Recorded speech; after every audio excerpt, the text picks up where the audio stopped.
Kudus is a very significant member of world football. If the world is supposed to name 20 players they want to see at that stage, Mohamed will be one of them. Will he make it for this year's tournament? The head of medical, you don't determine who makes the team, but you determine who is available for the coach to make his selection. Hello, my name is Kafui Dey. My guest is Dr. Pambo. He is a sports and exercise medicine specialist, a PhD holder in sports cardiology, medical director at the Parliament House Clinic, medical superintendent at the Civil Service Polyclinic, part-time lecturer at the University of Ghana, doping control officer, CAF medical committee member, FIFA match doctor, and most importantly to Ghanaians, head of medical for the Black Stars. A message from our sponsor. Queuing for your favorite wache, we can accept it. If there's one thing that Ghanaians can relate with, it's queuing. Queuing for trotro, we can accept it. We adjust. We survive. In fact, if queuing was an Olympic sport, we would win gold. But one thing we can't accept, it's queuing to swap your MTN SIM. Swap your MTN SIM yourself in minutes. Visit the My MTN app or dial *1333# to get this done ASAP. No more standing, no more sweating, no more who'll be the last person. Do it yourself. Simply swap it everywhere you go. And now back to the conversation. Dr. Pambo, what does the head of medical do 57 days away from game 1 in June for FIFA 2026? What are the preps like? So as for the preps, I think it started way earlier than just 57 or just about 8 weeks to the kickoff. Typically, you would have to be sure that the materials you have at your disposal are very ready. And when I use the word materials, those who are going to play. I mean, the players are the most important people or the actors of the game. Unfortunately, around this time, for every country, these are the periods when you're going to be having the injuries. The various or the major leagues are wrapping up and games are getting more intense. So the main job of the head of medical is basically to be stuck to about 3, 4, 5 screens almost every weekend and midweek. Have the other members of your medical committee, your medical team, like your physiotherapist or physio assistants or your performance coaches, also monitor games for you and then be able to draw your attention if there are any issues. We don't, or the head of medical, you don't determine who makes the team, but you determine who is available for the coach to make his selection from. Of course, other non-medical related matters are procurement issues as well, because you're going to need medications, you're going to need equipment to work with. So around this time or way before this time, you would have to deal with your employers or the owners of the national team, be it the ministry, be it the Ghana Football Association, to procure the various logistics you would need for the tournament. And of course, like I said, the most important thing is to stay in touch with all the clubs where your players are playing at the moment. So if you have a player with Tottenham, you have a player with Atletico, you have a player playing in the MLS, you need to be in touch with the players, with the doctors, with the physios of these various clubs, just to have a fair idea how your players are faring. As head of medical, how did you feel when you heard about the news of Mohamed Kudus' injury and how it may affect, it may impact the team? So, head of medical, the last thing you want to hear is an injury to any of your players. Kudus is a very significant member of world football. If the world is supposed to name 20 players they want to see at that stage, Mohamed will be one of them. So for a country like Ghana, to hear. I mean, that such a player is picking up an injury around this time. I mean, it was quite devastating. I wasn't in country. I think I was somewhere in the US when the news came. So it definitely came like dawn, you know what I mean, when you were probably not up yet. And beyond football, I do have a very personal relationship with Mo. So the first thing was to connect and to confirm to start with. And yeah, he confirmed it, and the discussions were so very devastating. And once you hear this, the next person you will need to inform would be your head coach.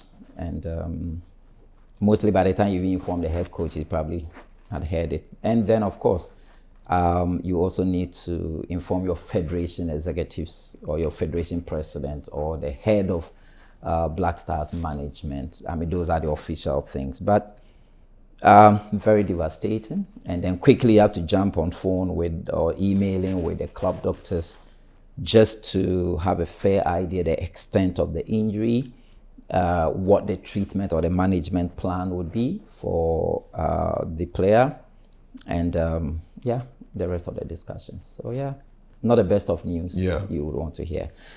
We've heard many of these news most times when it's getting to major tournaments, but yeah. Will he make it for this year's tournament? So that's a very tough one to respond to. There are various treatment options or management options on the table, and I'm sure the media probably have read about surgery, non-surgery, and all that. The difficulty with some of those injuries happening to a very significant name around this time is the strength, the energy everybody wants to put in to make sure he's ready for this major tournament ahead. As we speak now, there isn't any official communication from the club as to the timelines they do have. Because I haven't personally seen him and examined him, you'd also want to rely on what his club would communicate by way of timelines. For instance, when he had his first injury, the club made us aware he was going to return early April, which was what happened. And he came into training and they had this major setback. So we are waiting to hear what the club says, because the club normally will give the player options.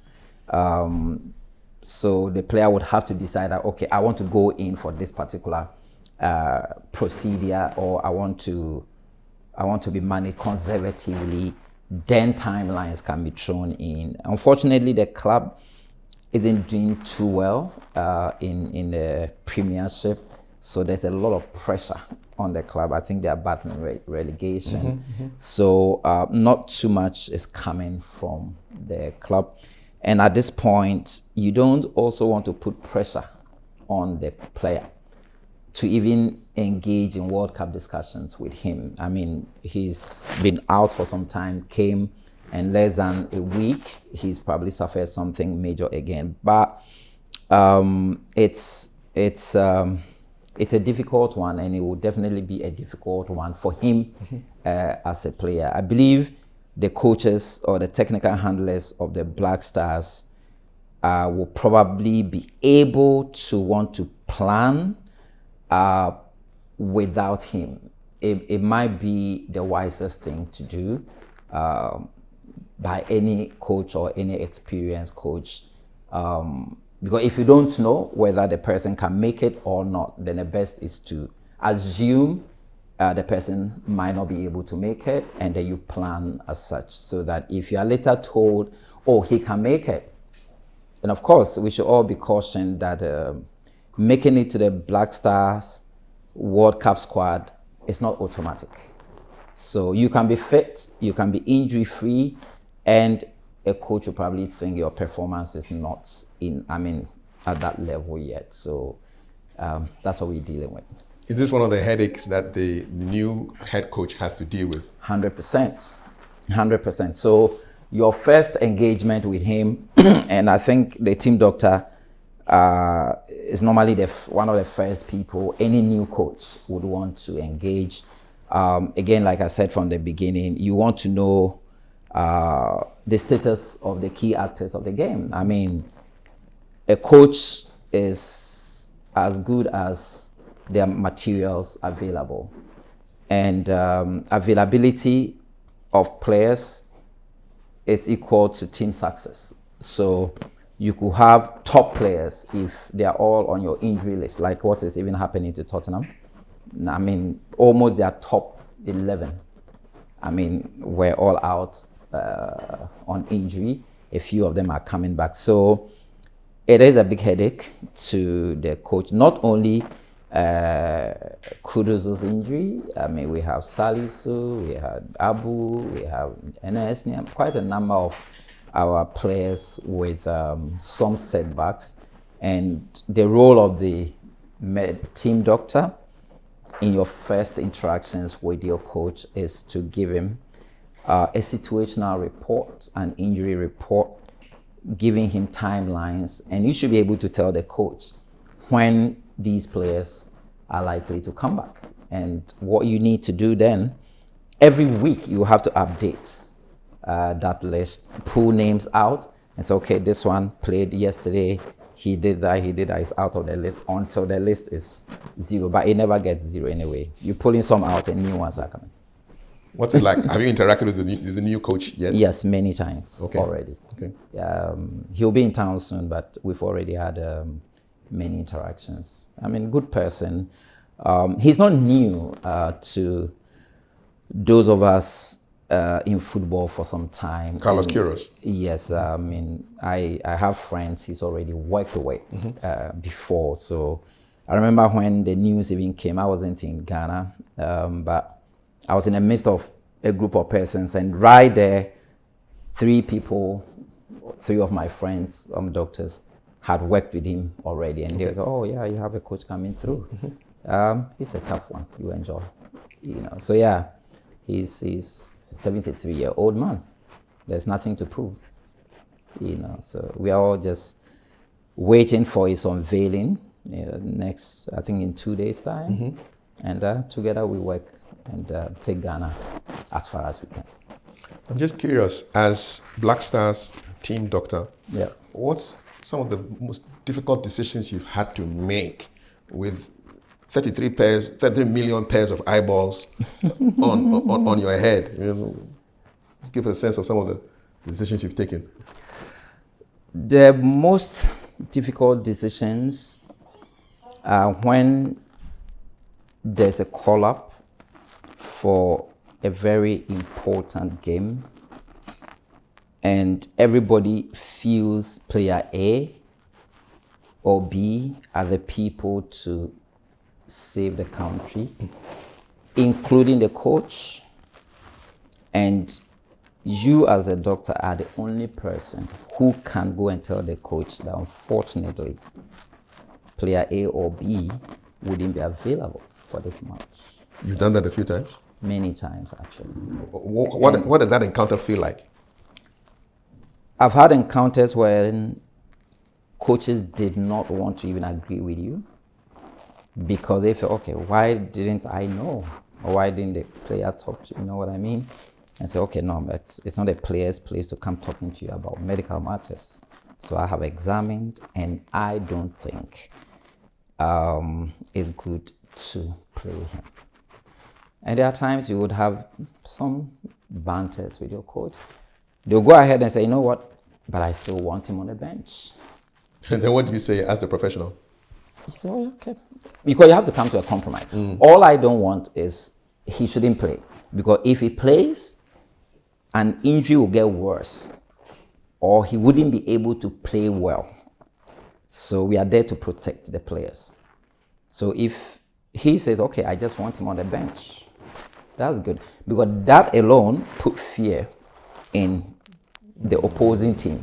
So they know player A and B are very good players and they are on the bench.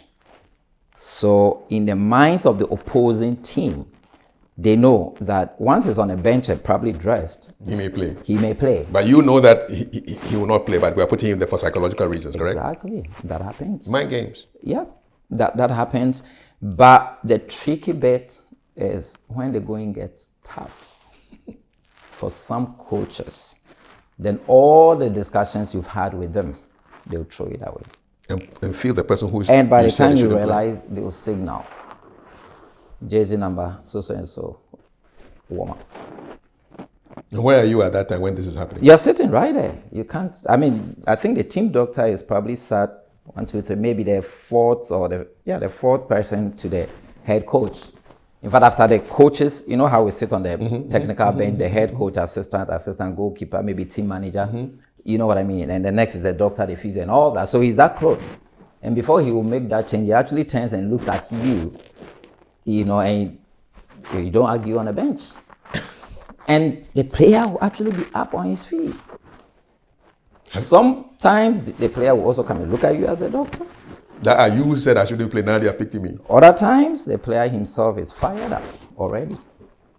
And they change. Some go in and actually play well.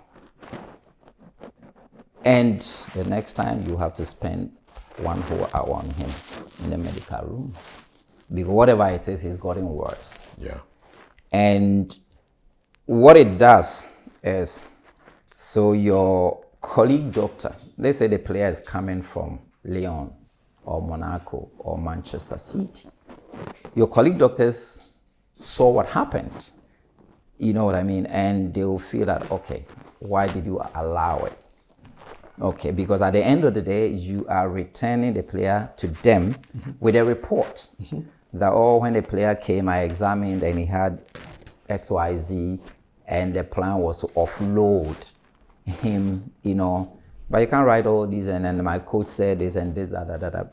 You only write it. So the injury, maybe it was a grade 1 tear, or it was just a contusion. Now it has moved to a grade 3 tear, and I'm sending the player back to you. It's quite embarrassing to write this. But these things do happen. There are times when even the player himself, once he's on the bench and feels that the game is going a particular way, he feels, oh, okay, if I had played this game, I probably would have been able to help. Sometimes they actually signal that they can't play, although you've had those. So those are the tricky things. I mean, situations where you would have a different position from your head coach. I think under 20, I had a classical example, under 20, working with coach Salas Tete. I mean, I'm happy to mention his name because I've said this somewhere before. And the particular player came and said he wouldn't be able to play the next game. And I examined and it was true. I mean, significant, he can't play. So I told the coach and said, okay, that's fine. Then the coach called the player. Are you able to play or not? And the player said, I can't play. I can't. I can't. I can. But he told you earlier that he couldn't. So the coach invited the player and invited me. And I said, okay, can you play? He said, coach, if you give me the opportunity, I'll play. And he asked, but did you tell the doctor you can't play? And he said yes. So at least that protected me. Yes. He said yes. I told the doctor, I might struggle to play, but I'm telling you that if you give me the opportunity, I'll play. What's going on here? And the coach said, okay, I'll decide. So at the game, before when they brought the lineup, his name was there. He was starting 11. And he scored from center line in that match. And had to be substituted. Long story short, that particular injury ended actually his career eventually. Oh boy. Yeah, so these things, of course, he enjoyed good play even afterwards for some time. But it was something I think he needed a surgical intervention, but he that didn't want it and was managing, and then so. I mean, for him to even be able to play that our game and score from center line, that was a very tough player, good player. So, yeah, those are the, and these things are not taught in medical school or during your sports medicine programs. It's just how you manage life. I can't believe the guy's career ended not long after that. Yeah, no, I think a couple of years. It ended. Yeah, I mean. And you could trace it to the injury that wasn't taken care of. Yeah. It just kept getting worse. I think normally what happens is there are some injuries you kind of are able to find some conservative solutions to it. You know what I mean? So the player knows if I do this and that, if my physios are able to do this for me or I tape this particular way, I should be able to play. And normally when they are playing, they protect themselves. So what I keep telling sportsmen and women, because it's not only football, is if your performance is supposed to be here and you have this lingering injury and you are managing and still playing here, people are seeing you are doing well, but if you were totally injury-free, you would have been there. Better. So I try to tell them, you know what, it's always good to take time off, and that's what the professionals will do. Take time off, have full treatment, full haul of rehabilitation, and then you come out better. Talking of injuries, what's the most common injury you deal with as team doctor? So first, it will depend on the age category of players you're dealing with. It's a seniors, black stars. And also depends on the surfaces. So senior players playing in Ghana, for instance, because our pitches are not good, common injuries you deal with would be your ankle, because the playing surface is not smooth enough. So when you step, part of it is in a hole, part of it is on grass, and like that, you easily twist. Wow. So ankle injuries are so. But globally, for black star level kind of players playing in all sort of league, put together muscle injuries are quite common. The contusions, the muscle tears, and all that. What's a contusion? Contusion would just be a hit to any part of the body. Okay. There will be micro trauma, if you call that. So small vessels within the muscle bleeds a bit, and there's pain. So if somebody jumped up for a corner kick and got an elbow, could that result in a contusion? It depends on where the elbow goes. Okay. If the elbow hits head, but that one, I think now that one is a red card actually. Because if you go high and you use your elbow to hit somebody's head, they'll get an acute traumatic brain injury, which we call concussion, and that's one of the very serious injuries in sports. So you get a red card for that. I mean, if your hand went that way and somebody also came with his leg and your hand hit the person's thigh, possibly that would be result in a contusion. I mean, these days we are also seeing a lot of anterior cruciate ligament tears. Which part of the body is that? ACL, in the knee. Here? In the knee, Okay. yeah, ACL. I mean, I think that's, it's about the injury that takes football players out the longest. I mean, averagely 9 months layoff. Yeah, it's about the most important ligament for most sports people, especially footballers. It kind of holds the bone in your thigh to this your shin bone, okay? The femur, the tibia. Right. So there are two of them. They actually cross like that. One is at the back, which we call the posterior cruciate ligament, and one is in front, which is the anterior cruciate ligament. So it allows you to do all the twists and turns around your knee. And we see a lot of that, I mean, just popping off these days. I mean, purely because of what these boys and girls are doing with the ball. Some 2 years ago, some 10 years back, and what we see today, the players today are doing a lot more with the ball than it was being done 10 years ago. How do you mean? Like dribbling or what? Exactly. They become so skillful. I mean, if you sit to watch, even in fact, you see a lot more skill during training sessions than in match situations. And you kind of wonder, okay, how is he able to do this? You know, they throw the ball up and he's able to do something, you know, and they practice these things during training. Okay. And it's okay, this feels very dangerous, but they always have to come up with ways to outwit an opponent. You know what I mean? Let me attempt as if I'm running to leave the ball. The opponent will follow me, and then I'll do a quick turn to pick my own. How they do it, you can't understand. I'm not a sports person. I've never played football, you know. So there's a lot of work they do with the ball, which can affect that. And of course, the match loads on them. The number of games they play these days is just too much. Where do you have the heaviest match load around the world? I would think the English Premiership. You know, it's, I mean, maybe I'm biased, but I think it's about the best league so far. A lot of teams playing, a lot of games, and from there, if you've qualified to be to play in the Champions League or the Europa, you know, so this week you are playing your league matches. On Wednesday you are playing Champions League games. You are coming back, you know what I mean? So it's a Sunday, Wednesday, Sunday kind of thing, you know. And most of the players who play in the English Premiership are very good players. So by extension, whichever country they are coming from, they qualify to be part of their senior national teams. Okay, so maybe Antoine, okay, played on Saturday. Okay, Ghana will be playing maybe Mali the next Wednesday. Okay, so he plays Saturday, jumps on the plane Sunday, arrives.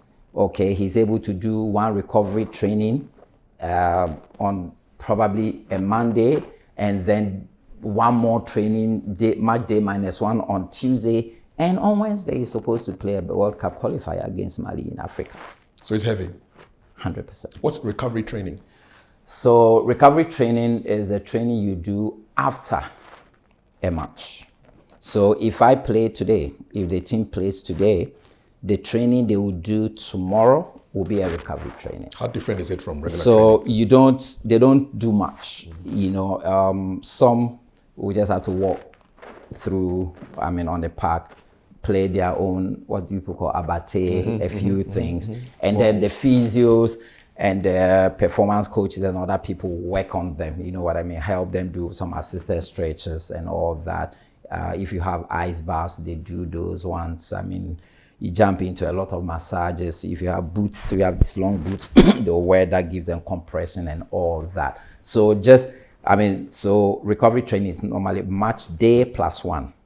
And then also match day -1 is not a recovery training, but because you have a game the following day, you don't do any very heavy training. Those are the days some coaches will use to play the kind of game they want to play in the main match. But these days, some of the coaches are becoming very smart because everybody knows that, match day -1, that's when the coach is going to play his tactics, you know, how he wants to play. So you have all sort of people filming and maybe sending it to your opponents. So they choose any day they want to play what they intend playing on the match day, not necessarily match day -1.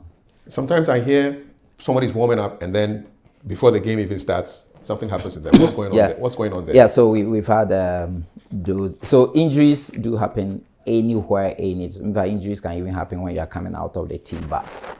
Okay, if you are coming from the team bus and you slip, so you could have that. So injuries can even happen in the dressing room. I mean, if you spill water and other things in the dressing room, on the dressing room floor, and you can slip and have that. So we normally don't get too surprised when these things happen, maybe just during training or warm up. It's a few times it's possible that that player maybe most likely had a weakness on that side, and then something just aggravated it. If you are a team doctor, because there are times when you try to discuss with your performance coaches how some players should even warm up. You know, some don't need too much of it. others also need a lot more of it. So there are times when if the team probably has about 15 minutes to do a warm-up, there are some players, they probably will just warm for 7, 10, and then they are out. Okay. And they still go in, and they do very well. Take me through your match day, say game 1, World Cup. What would you do waking up? What's the first thing you check on match day? Your own heartbeat as a doctor. Your own blood pressure as a doctor. And your own mental state as a doctor. Okay. I mean, you are very invested in that game. Okay. Your first match World Cup, you've been preparing for that game probably 4 years before that game. So it's a very big day for any member of the team. So you wake up very tensed, very anxious. In fact, mostly you probably just had less than 3 hours of sleep because you probably had to deal with a lot of medical problems, trying to fix players last minute to be able to be available for the game and all the things. You probably would have been involved in extensive discussions with your coaches just to be sure who is available and all that. Okay, then of course, early morning. Normally you have some early morning meetings with some coaches. You know, they still want to hear, okay, so after yesterday's training, the night time, wedding emergencies, you have to go through all Does it feel pressured at that time? 100%. Okay. 100%. That's why you check your own before you start. Exactly. And if you don't feel pressured, then you are probably not very invested in the work you are doing. It doesn't matter, I mean, the number of years you've been on that bench or done that World Cup, you still be pressured. And it's good to feel pressured. I mean, in school, I mean, students who feel very pressured on exams day are the students who will be getting A1s. Mm-hmm. You know what I mean? Because he doesn't want to get below 90. No. So he's pressured. But if you are a swimming pass person and all you want is a 51, no pressure for you. No pressure because you are not competing. But if you are number 1, number 2, number 3, if you don't maintain that, people will be asking questions. But if you are somewhere in the middle, nobody cares. Okay, so yeah, you feel pressured. So there'll be those meetings, there'll be breakfast, you check on every player just to make sure everybody is fine. With your medical team, that's your physios and your masters, you need to make sure that all the things you need for the game are. The most important thing is ice cubes. Okay, make sure you have enough ice in your ice chest and all the things. Why? So ice is what we use to manage any and every acute injury. What's an acute injury? An injury that just took place. Mm-hmm. So on the field of play, yeah, those two people who run on that pitch, normally I don't like running on the pitch. Mm-hmm. My physios do that. Okay, when they go, there are just two important things that are going away: ice and a cold spray. Okay, so once they get there, what happens? Oh, somebody hit the player's ankle. Quickly put ice there. Of course, you can't have that much time to be able to stay with it because the ice should stay on for quite a number of minutes. But then you need to just put some ice there and then quickly spray with a freezing spray. It kind of slows down any inflammation going on. Inflammation is just generation of heat and pain. So you slow that down for the player. So you need to make sure you have a lot of ice and all other sprays needed. Your massage beds are ready, your towels, everything ready. So typical match day is just making sure that logistics, everything is fine. Match day is not the day you'll be treating injuries, no. Okay? And you are thinking of, okay, the kind of game they are going to play. You need to know the weather. Is it going to be in a very hot environment? Then you are thinking of the cooling breaks that should happen and all the other things. If you have players with some peculiar medical challenges, not necessarily injuries, then you need to get in touch with them to make sure that the climate or the environment or the weather, everything is encouraging them to be able to play. What would be a peculiar medical challenge?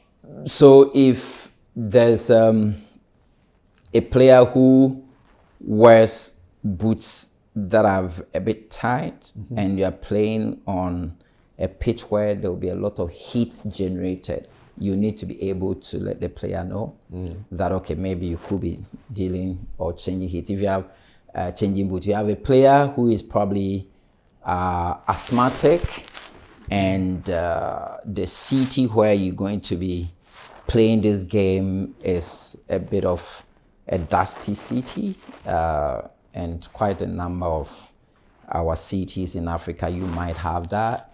Okay, then you need to be sure that, okay, you should probably be able to wear a mask and all these things. I wouldn't imagine that a Black Star player could actually have asthma and still perform at the highest level. That's a surprise to me. Okay, so we do have asthma. Everybody can have it. Yes, so whatever any normal human being can have, sportsmen and women would have that. Yeah. And that's why we are there as doctors. I mean, if you just check the person or high blood pressure, so, oh, you have high blood pressure, so you can't play football. Who said that?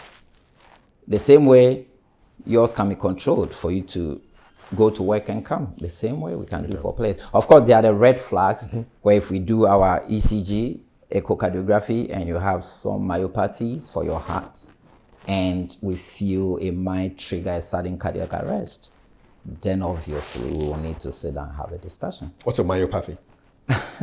So cardiomyopathies are just conditions affecting the heart muscle, basically. And the commonest one is what we call hypertrophic cardiomyopathy. So the left side of the heart becomes very thick, and with other changes on ECG and echocardiography, and they can easily trigger a cardiac arrest on the field of play, and the player can die if there isn't appropriate intervention at the right time. Have you experienced a player having a cardiac arrest in your career before, during the game? Yes, not with Black Star. Okay. With the Premier League, Accra Sports Stadium. What was that like? So I think I had just trained and come new in this country, and I was sitting at the Accra Sports Stadium, and when it happened, obviously many people didn't even know who I was, and so I ran on the pitch, but the team medics knew me, so I ran on the pitch, and there were quite a number of people, so I wouldn't even have it, but they were already pouring water on the player, so I had to kind of scream, and then so I think it was a very fortunate thing and person. I mean, by the time I had to even want to start a CPR, which would be the chest compressions, he came back to life. And yeah, the second one I seen sport related wasn't a footballer, it was a supporter in the stands. Yeah, so and ideally you're supposed to have doctors all over the place, but I think at that time, so I could just spot Accra Sports Stadium. I could just spot that, oh, okay, it looks like the fans at a particular zone are beginning to run away, because somebody had just collapsed, so I had to run up the stairs and started CPR. We had ambulances available. We had an AED, which is an AED? External defibrillator, which normally you apply on the heart to kickstart the heart. So we had all that, applied it, and it analyzed the heart rhythms, gave us an alert to give a shock, and then we did that, transported him to the ambulance, moved him to Reid Hospital. On the way to Reid, we gave another shot of the AED, and yeah, he also made it. He survived? Yeah, so I've been fortunate to see and both making it. I haven't seen one die in front of me yet, and I don't want to see. No. But I've been part of managing one who suddenly died, which is Raphael Jamina. Yes. We lost him, unfortunately. So. What was that like, man? So the honest truth is, it was painful. We lost him, but he did what he thought was right, but it turned out not to be the right thing, because I knew a lot about his condition, and he was under the care of one of my supervisors. I mean, my PhD sports cardiology was in Germany. So I had those interactions with my supervisor because my supervisor knew he was Ghanaian and all of that. And I mean, there was a point in time where it would have been a wise decision not to continue play. And so it ended the way medics anticipated it would have. But then there were things he could have also done to help, which is, I mean, what happens in most cases when people die anyway. Exactly. Yeah, like a BP patient, you're not taking your medications. And they say, oh, I could die once, or, you know, those things. There are not too many things, deaths that happen without a cause. Yes. You know, the person is gone, so you wouldn't know what killed the person. And because we don't do a lot of post-mortem on us, but mostly there's always a cause to some deaths, and quite a number of them are preventable anyway. That's it. So I'm wondering, so when the game is happening, are you scanning around? I mean, for you to sit somewhere and then notice that there's a fan, something happening. So you're scanning? Exactly. So you probably sit on a bench sometimes, a match ends, and you've probably forgotten who scored a goal. You know your team won or your team lost. But as to whether, who scored? Was it Jordan or Partey? Sometimes you don't know. You know, because that really is not your interest on that bench. So on the bench, what are you doing? You are looking out for injuries. There. And time to time, you look at the stats. I mean, if the game is in Morocco, let's say Rabat, or it's happening in Lisbon or Atlanta, I wouldn't be very worried with the people sitting, as supporters, because I know there will be enough doctors to cover. Okay, but if it's happening in my own country, I would know that we normally fall short a bit when it comes to the level of care we want to give to the supporters. So sometimes I'll have to look at the spans. If probably I'm playing in Nigeria, I'll probably also want to pay attention to the fans. I know where my Ghanaian supporter groups are and doing Jama. So once in a while, I'll look there, you know, just to be sure that somebody didn't go. You know, everybody's your responsibility. Indeed. Yes. When you travel for games and tournament, the responsibility of the team doctor is not limited to players. That's what people don't know. Of course, I'll prioritize, you know. I mean, there are many times you go into tournaments and you get a phone call that, somebody from the supporter groups has a gastroenteritis, is running, is vomiting, like that. I mean, they can send people to your camp and you give medications. Of course. You know, the ministry does well these days by making sure that there are some nurses or some doctors who travel as part of the funds, then they can take care of them. But even that, when they need medications, they will come to Black Star Camp and they have to give them. I mean, the medications were purchased with the taxpayers' money anyway. Yes. And those people are there for us, you know, so we do take care of them. I'm curious, at FIFA games, like the World Cup, how many doctors are in the stadium? Is there like a regulation for that? So it would depend on the seating capacity of the stadium, but in a perimeter to manage the game proper, normally, of course, every team would have a doctor on the bench. There will be pitch side medical teams as well, and there will be a minimum of probably 2 emergency medicine specialists. And then one of the roles I play, which is the FIFA match doctor. So it's a new thing FIFA just adopted. So for all FIFA tournaments, I did one recently in Rabat. What happens is that the FIFA match doctor is there to support the team doctors. So before the game, I normally will come and introduce myself to the team doctors and say, hey, my name is Dr. Pambo, and I'm also a team doctor. And normally FIFA will pick people who are very experienced, you know, and I tell them, okay, so look, I'm going to be right there by the pitch with you. If you have an injury and you run on the pitch and you need help from me, just let me know. I'll run on the pitch with you. Because I've done this myself, when a player goes down, I know very well what it is. You know, if it is something that will need help, I normally will run onto the pitch to help the team doctor and the physios at that moment as well. If it's something that looks like a cardiac arrest, which is a sudden collapse, we call it a non-contact collapse. So the player is not being pushed by anybody. He's not going for any header. He's not running. He's just there and then he falls down. I know it is a cardiac arrest until proven otherwise. So I'll run on the pitch with you. So you normally will have quite a number of good doctors for FIFA matches. And the venue medical officers are also normally going to be there. And of course, because it's a big tournament, there will be the paramedics teams and all that. I mean, there are countries like the US where the ambulance moving is probably just like an ICU. You know, if you don't survive in that ambulance, you might not survive in any hospital, you know, top level. So yeah, because player health, player safety is very, very key to FIFA. I'm wondering, what kind of footwear do you wear on the bench if you have to run onto the field? I mean, are you wearing boots or trainers? Yeah, so a lot of the medical team members would wear something in between boots and trainers.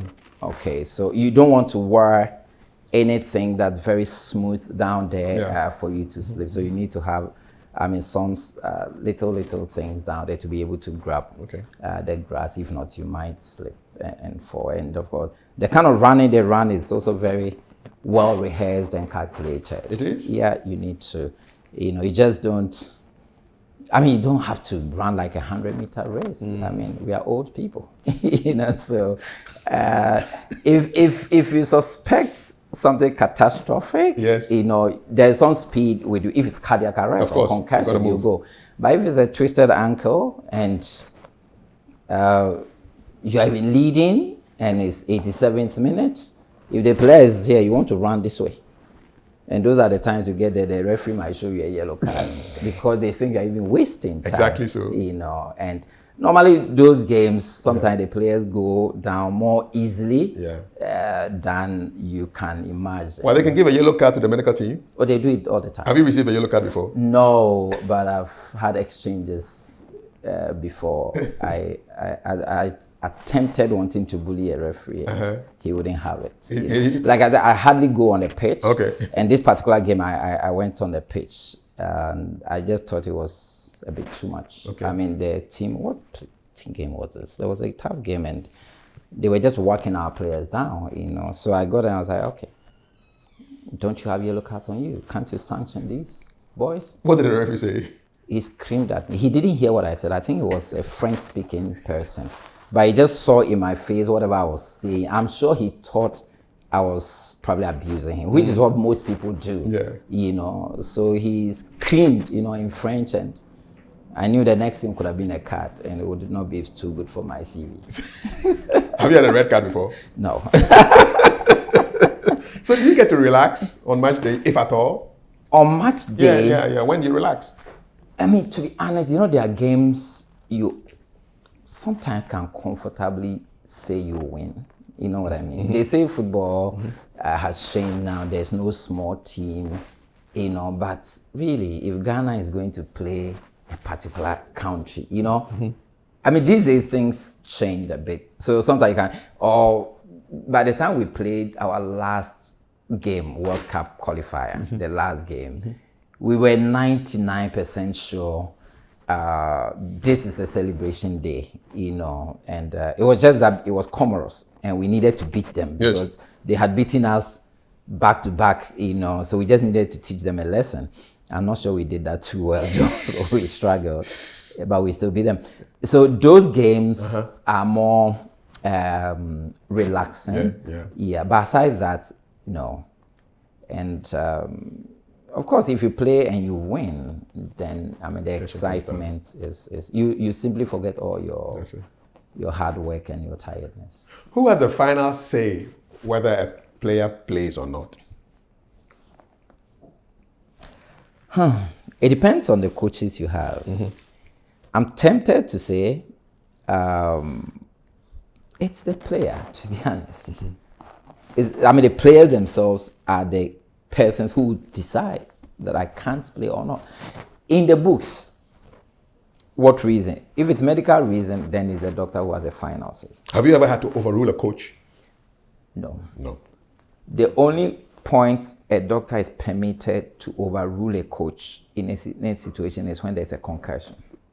So during a game, when a player hits the head against another player, goes down, collapse, maybe goes off for some 30 seconds and comes back. Sometimes they come back and they're a bit confused because the brain has shaken in there. It's a concussion. What do you tell them like when they come out of that state? I mean, so you run a very quick test, which you call the SCAT test, to know whether it's concussion. Basic questions like, okay, which half of the game are we? Who's got? Once they don't get those questions right, I'll pull you out. The player would insist they can play because they are not injured. They are back. They are seeing well, but I will insist you don't play. The coaches, you insist they don't play. That's the only situation where FIFA laws of the game will protect you as a doctor. So the doctor is the only person at that moment who can rule out that. And most doctors, a lot of doctors have done that. And even FIFA just added a rule that when you do that, your team gains an extra substitution called the concussion substitution.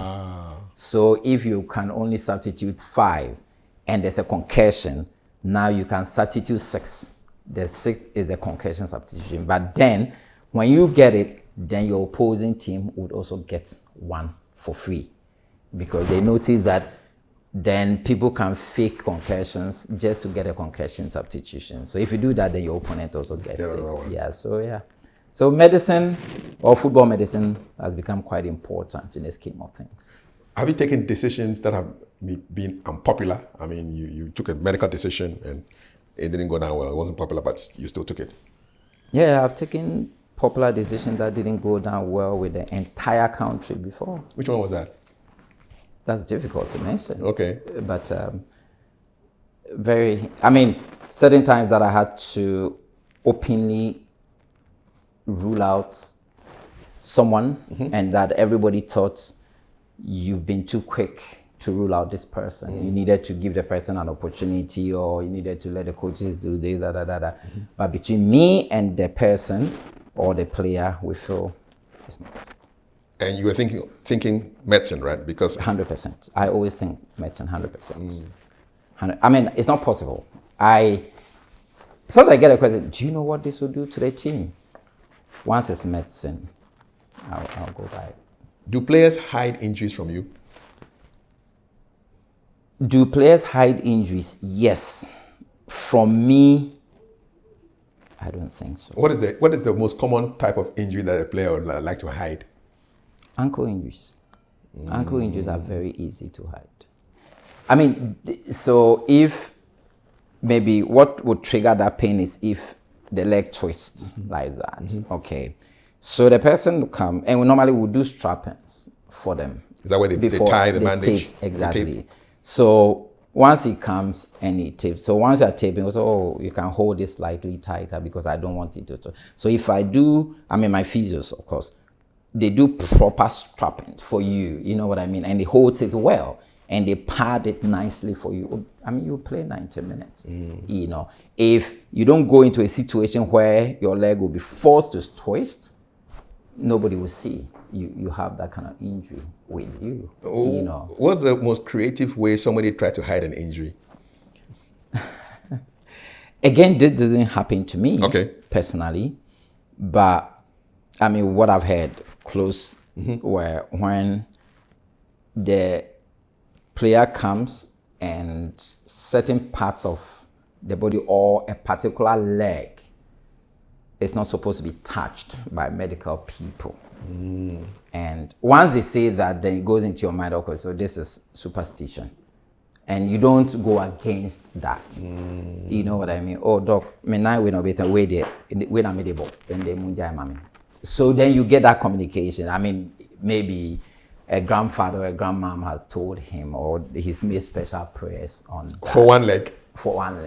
So that's the one the person is using to shoot. These are, like I said, it's not happened to me you personally. Yeah. And I don't think we are seeing that in modern day football. You know, it probably happened some 15, 20 years, which is not too many years back anyway, but it was that common. But when a player is trying to hide something from you and you find out, you confront them directly? Or you Yes.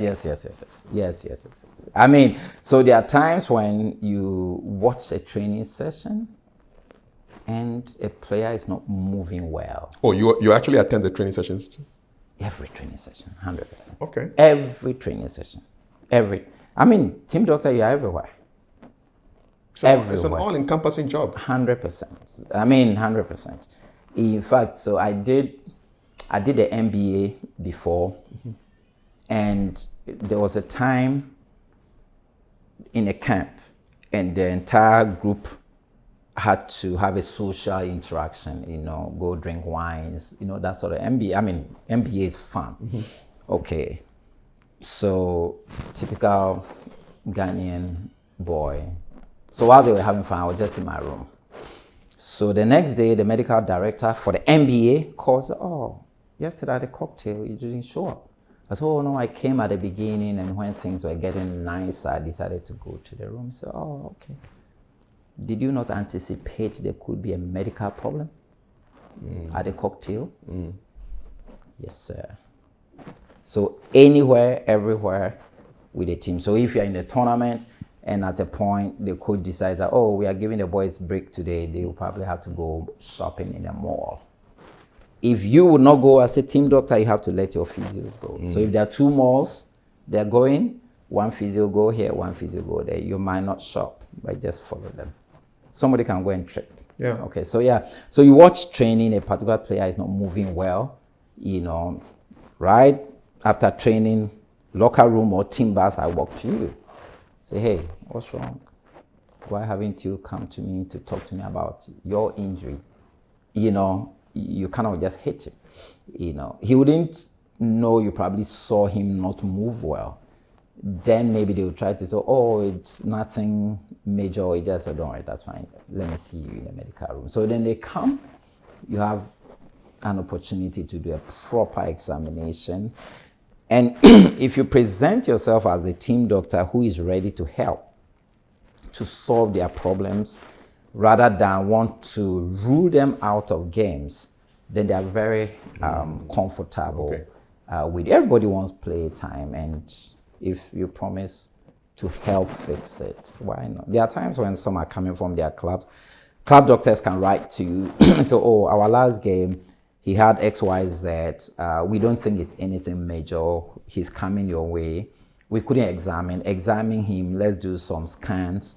If it's anything you can manage, please go ahead. If anything you need to send him back to us, do that, you know. And so those FIFA windows, you come, you play 2 games, home and away. So they come, you examine, okay, we have just 72 hours to the first game, which is home. I don't think you can play that. So I'll prepare you. Maybe the next game is 5 days after. I should be getting you ready for that. They normally will respect you for all these things. Before we talk a little bit about sports cardiology, just taking it back a little bit, I was asking you about whether you had been red carded, and you said no. But if a team doctor is red carded, what happens? Does he have to leave the pitch? Yeah. So then who takes care of the medical emergencies if something happens? Okay, so you have a medical team. So you will go, but your team stays? Yes. And for a team official to get to the point where a team official will be red carded, then everybody watching that match, even on screen, would be able to say that you really didn't conduct yourself well. I mean, that's my personal opinion, to be honest. I've worked with referees and all of that. It's even difficult for them to pull out red cards on players, how much more unofficial. Then you've really, really interrupted the game, or you've probably said very vulgar things, and you don't deserve to be part of football. You've been tempted though sometimes to say a few things to the referees? It's not my nature. I've gotten very disappointed in referees. You see, because I played these multiple roles, for instance, during AFCONs, okay, I don't work for Black Stars during AFCONs. For instance, the AFCON in Cote d'Ivoire, I was team doctor for Black Stars, but for that tournament, I had to work for CAF because I'm also a CAF medical committee doping control and a venue medical officer. So I got another doctor to do that. So if I'm working as a venue medical officer, doping control, as a CAF official, I'm working with the referees. We sit at meetings, we sit at dinner, we sit at, so there are people you know, right? So I'm too much of an official of the game to meet. Some of them would see you at guests, hey doc, how are you? You know, you have those very good conversations, you know, you're say, hey doc, you know the referee, you know what that means? I mean, of course, I know the referee, so sometimes you have to be staring at them so that they will be lenient on you. You know, those things all work in football, isn't it? Then you, of all people, will be the one to misbehave. You don't do that. So on the bench, you even try to calm people down. And of course, the game can really, I mean, Do you take the blood pressure of the coach on the bench while the game is going on? They don't allow you. Because we fight on the bench a lot. Yeah. Hey, you need to change this player. Yeah. What exactly is sports cardiology, and how different is an athlete's heart from like a regular human being's heart? So, so cardiology is just a study of the heart, the vessels and blood and all those things, and how the heart functions. So then it zones out to sports, how the heart of a sports person will function, and the effect sport or physical activity would have on the heart, and how the heart adapts to accommodate that stress, which is the area I studied in my PhD work, to determine the effect of physical activity, and I used football, on the heart of Black African players and the cardiovascular adaptation. So how the heart would change for a sports person, and that change, does it help or not? And by extension, I also studied the difference between our adaptation, or how the Black athlete heart adapt to sports, how different that is compared to the adaptation of the Caucasians, the whites. Were there any surprising conclusions? Big differences. What are they? So typically, if I use the left heart, the left side of the heart, okay, so the walls of the left side of the heart, okay, get much more thick. For every sports person, the left side of the heart, the ventricles are thick. I mean, they get thick with participation in sports. But for the Black African athlete, it gets much thicker, okay, compared to that of the Caucasians. And this thickness makes it look like a hypertrophic cardiomyopathy, which I mentioned. So in times past, when our players are signed by big clubs and they go and do medicals, they disqualify them. And so you have a cardiomyopathy because the left side of the heart is so thick and it looks just like cardiomyopathy. So they will not risk it. But is it healthy? It doesn't give them any problems. It's a healthy adaptation. Okay, it only means that the heart is contracting a lot more and pushing a lot more blood forcefully. Are we too stressed? We are not too stressed. We are just working hard, that's all. And it's genetic, to be honest. It's genetic. And even in Africa, it's more among West Africans than East Africans because of the kind of sports we do. They do a lot more endurance, marathon, compared to we do the sprints. Okay, so we now managed, through the research I did, through the research of other people in the US, in England, who also studied Black athletes, now we've been able to come up with a new criteria for interpreting the ECGs of Black African athletes. Really? So what used to be abnormal now will be described as the Black African athlete's heart, and that was a study that I did, and I had publications on that. So that's the whole idea when you talk about sports cardiology, and it's evolving. It changes. It's very dynamic. Okay, so almost every time, what we used to think was abnormal should not allow this person to compete. We go in and say, okay, we can allow them to compete if we put in XYZ measures. We put it, because every day it's not our desire to tell people you have a heart problem, don't play. So we sit down and say, okay, these people we just wrote off that they can't play. What are they going to do with their lives? And then we go into another form of research. What is the probability that if they played, they would have had an arrest. Okay, so out of 100, maybe 1 or 2 would have had an arrest. So you've been unfair to 80 just because of 1 or 2 probability. So the new thing we are doing now is what we call the shared decision making, where you sit the player's spouse or family, pastors, everything, and then you lay down all the options and let them know. So this is up to you to choose. If you choose to play, this is what we can do to help. If you choose not to play, these are also options you can consider. In Africa, it might be too tricky to want to allow people compete within some particular settings, because first of all, you need to guarantee that there will be a fully equipped ambulance with a lot of doctors, so that if there's an arrest, they'll be able to intervene. I can't assure that here. So that's really what sports cardiology is about. So during pre-competition medical assessment, now it's all boiled down to cardiovascular evaluation to see if the heart is normal. Blood works and all that we don't. Where did you study this? Germany. What was that like? It was very interesting. I mean, so PhD work or an area like sports cardiology, I brought up my own question that I want to know. Of course, it was sponsored by FIFA. I want to know what is happening to the heart of a black African. So I was so invested in it. You know what I mean? Like, I'm digging a hole. There's a coussier there. I need to catch it. One time. So I can't get tired. No. You know, if you've done that before, because there's something. You know what I mean? You keep digging. Are you speaking from experience? Doc. I would have given you some other experience, but you would have to explain that so much. Cousy hunter back in your youth.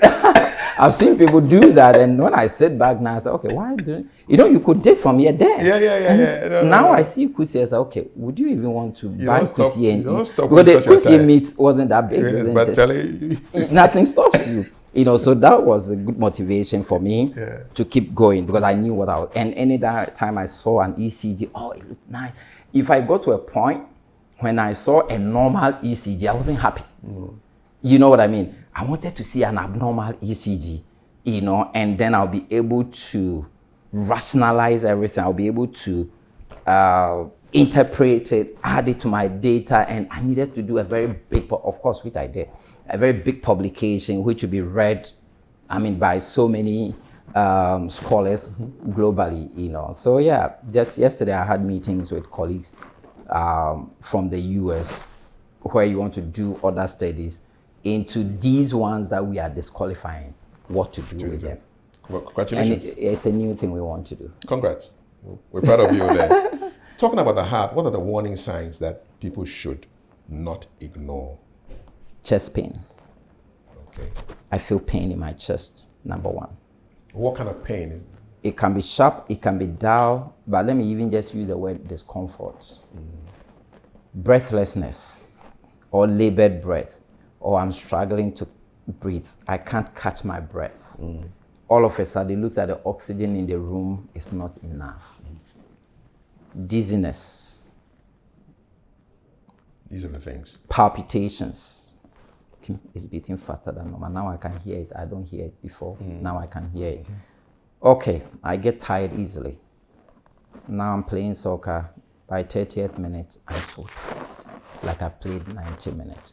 Those are all the red flags. You need to talk to you. And whatever I've just said applies to everyone in the general population. Okay. We are seeing a lot of too many cardiac arrests in non-athletes, and we need to. And there's always a warning sign. I've lost 2 good friends in the past.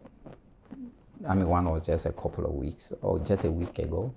There's always that warning sign. Oh, I feel a bit too tired. Maybe I need to go and just sleep and see. And that's it. They don't wake up. So those are red signs. The tests to detect all these things, how accessible are they in Ghana? All very accessible. ECGs, I mean, we do ECG everywhere now. Most clinics will do ECG. And you don't need more than ECG for starters, to be honest. I mean, to check your blood pressure, easy. If it's high and you're taking medications, good. Your doctors will make sure, if it's even once a year, you run a lot of lab tests and also have to do an ECG.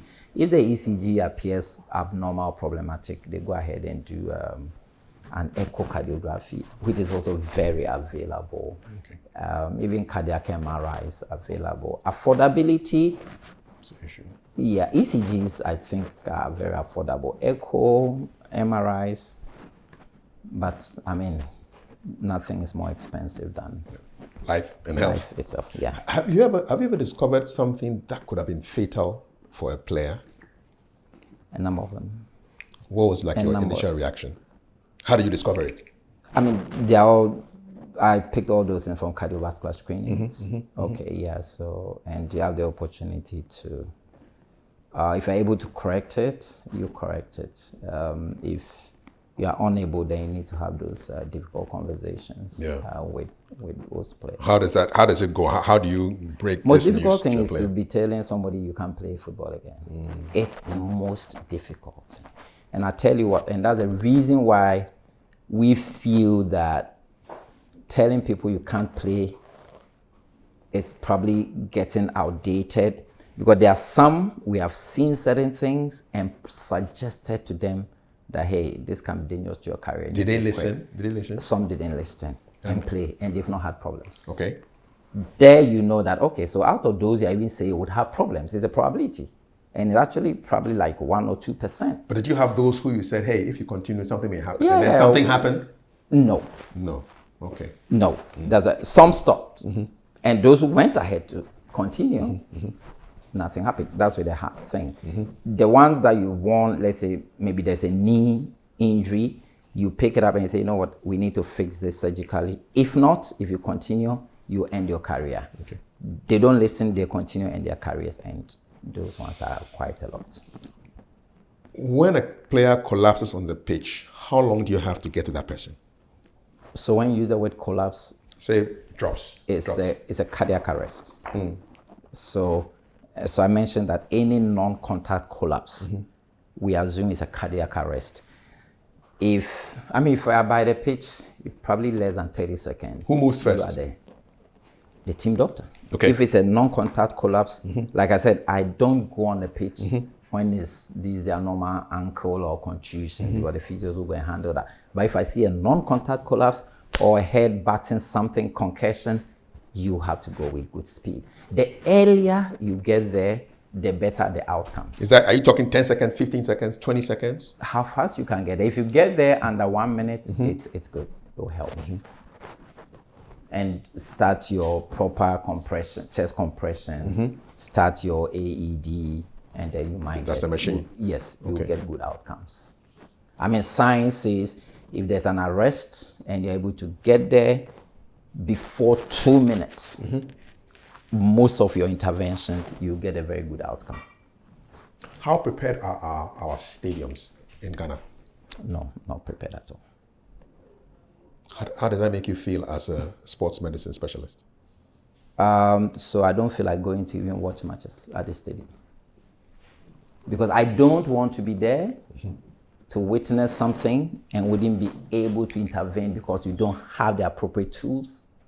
You understand what I mean? Yeah. So I hardly go to the stadium to watch just games. I'm at the stadium when my team is playing. These days I try, but it's not fun for me, So you go, you probably try to sit in the stands somewhere or come close to the pitch, and every moment your heart is here because your mind is telling you if something happens. Then you look around, do we have the right things? No. What is the ideal level of equipment at every station? If you So could design, the single most important tool I would want to see every stadium will be an AED, the defibrillators. is that the one that shocks you? Exactly. Okay. Yes. It's the single most important tool I want to see, because the incident that will take life will be a sudden cardiac arrest. And if I have an AED, I'll be able to reverse that. Okay, so that's the most important. The next important thing will be a fully equipped ambulance with trained paramedics. When it comes to the ambulances being ready, Accra, Kumasi, and I think a few other stadiums, we have them. All right. And the ambulances will come with AEDs, and the paramedics or the EMTs are very trained. So fully equipped ambulance well-trained EMTs, an AED present. I think this will be the minimum requirement. What's an EMT? Emergency medical technicians. Okay. Yes. Our national ambulance team, those who wear the green, they are super. Which stadium have you been to where you said, yes, man, it's more than equipped? Not in Ghana. Not in Ghana, yes. Oh, I mean, the most of the, Mercedes-Benz Stadium, Atlanta, Georgia, US. Rabat, Morocco. Marrakesh, Morocco. In fact, most of the European countries and the US, you can't go below the standard. So most of those stadia up to it. Yes. The struggle is really when you come to our side of town. Yeah. So more room for improvement. 100%. Walk me through a doping test. What goes on? So we have banned substances that are deemed to be able to give you a competitive advantage in sports. Please list them for footballers. No, we normally don't list. You don't list the ban. So how will I know if I'm taking a ban? So now everybody uses a phone. So if you go and you just type WADA banned substances. WADA. That's it. Banned substances. They will come. The reason we don't list them, I might mention something now and say it is banned. You go and check and they've taken it off the banned substance. I might mention something and say it is not banned. You go and mention and it is. I'll give you an example. Yesterday, we needed some medications and we are procuring from a particular vendor. So my physio called me and said, okay, they didn't have a particular brand I wanted, but they had another. So he sent me a screenshot, a photo of it. I said, okay, hold on, let me go to the WADA substances. That's a World Alliance Against Doping? World Anti-Doping Agency. Mm-hmm. Let me go on the WADA place and check and see if it is banned or not. Also, I know about it, but I need to confirm. Then it tells me it's not banned. I say, okay, go ahead and buy it. So we have banned substances. Okay. Now, the whole idea with anti-doping is to test to see or educate. So we say anti-doping starts with education. They need not to take these medications. So in a typical single game or tournament, we have out of competition testing. That is when the tournament hasn't even started. We can go to your hotel and just choose a number of players and test them. How far away from the game one, match day one? Oh, 12 hours. So 12 hours to your first game. So anything 12 hours from your game, we can come and it's out of competition. And in fact, the new thing is that even during the tournament, okay, if you play match one and you finish, and you have maybe 2 days to play match two, those 2 days is still out of competition. We can come and test. How will I know that this person is from WADA? Oh, we have IDs. So either WADA or you're from any national anti-doping agency or CAF or FIFA, you have ID. What do they take from you? What specimen? Oh, we do blood or urine. Okay. Or blood and urine. Sometimes it can be both. So during out of competitions, we can choose any number. I did the AFCON in Morocco, about 4 teams. I took 10 players each. Is it randoms? How do you select? So we have a central command where the central command will send you the names of the players you have to test. So you, the doping control officer, you don't decide the players. The central command will tell you. And the central command is somewhere else. So is it that they suspect that somebody may be taking drugs? Not suspicion. They've just monitored you. Sometimes from just your performance, we just want to be sure that you are really practicing drug-free sports. Okay. And then we come in and test. So they will pick you at any time. Mm-hmm. And the players, those playing in the Premiership or MLS, sometimes you're in your home. 5 a.m. they'll come and knock. My name is Kafui Dey. I'm working with the National Anti-Doping Organization for XYZ country. And I'm on a mission to test you for any substances. Okay, come in. Today we'll be doing your blood samples and the urine samples. So we give them somewhere to sit. And then if they'll give you the containers, if you want, you go and produce urine. If you're producing the urine, we go and watch you produce the urine. You go and watch me do what? I have to actually see you produce the Peeing urine. into I have it. to see where the urine is coming from into the container. The containers are provided by the officials. Exactly. So we don't want you to go and fetch water and bring to us. So you need to see. So male doping control officers don't necessarily take samples from females. You need to make that clear. And we do it. In competitions, maybe during a typical game, we choose, in football these days, we choose 2 players from each side. So normally at the end of the game, maybe some 2 minutes to the end of the game, as a doping control officer, I go and inform the 2 team doctors that player ABC have been chosen. So after the game, they don't have to go to the dressing room. Straight away, my chaperones go to pick these players, and then they bring them straight to the doping control room. Is cannabis a banned substance? If they find it to some level, yes, it is. 100%. Really? It is. Okay. And I think it's one of the common ones being picked in some parts of the world. Yeah. What surprises players about this process? They don't like it. It doesn't surprise them, but they just don't like it. Especially we've just finished playing a game. We are all tired. We want to go back to the hotel. If you are picked for doping, you can go and sit there for 3 hours, because after a game, you've lost a lot of fluid through sweat. Some of them can be there as long as 4 hours before they can give urine. Yeah. And until they give you urine, minimum 90 mils.